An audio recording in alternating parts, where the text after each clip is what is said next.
We often choose to share private information or events with only a few select others, usually based on our relationships with those individuals or the help they may provide us.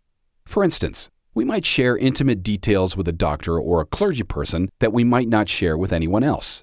But what happens if someone with whom we share a private event turns out not to be who we thought that person was? The Michigan Supreme Court considered just such a situation in the 1881 case of DeMay v. Roberts. Mrs. Roberts, a pregnant married woman confined to bed, contacted a physician, Dr. DeMay, to attend her childbirth. DeMay was ill and tired from overwork, so he brought an assistant named Scattergood to carry his things and otherwise assist. DeMay knocked on the Roberts' door and introduced Scattergood as his assistant. So Mr. Roberts invited both of them in. DeMay attended Mrs. Roberts throughout her labor, and Scattergood was present for much of it. During one of Mrs. Roberts' labor pains, DeMay directed Scattergood to hold Mrs. Roberts' hand, which he did.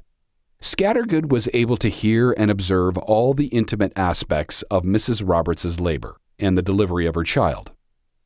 Both Mr. and Mrs. Roberts thought that Scattergood was a doctor or a medical student or a medical assistant. After they discovered that he was not, but was instead an unmarried, unprofessional young man, they sued both Dr. DeMay and Scattergood for intrusion on Mrs. Roberts' privacy and for assault by holding her hand.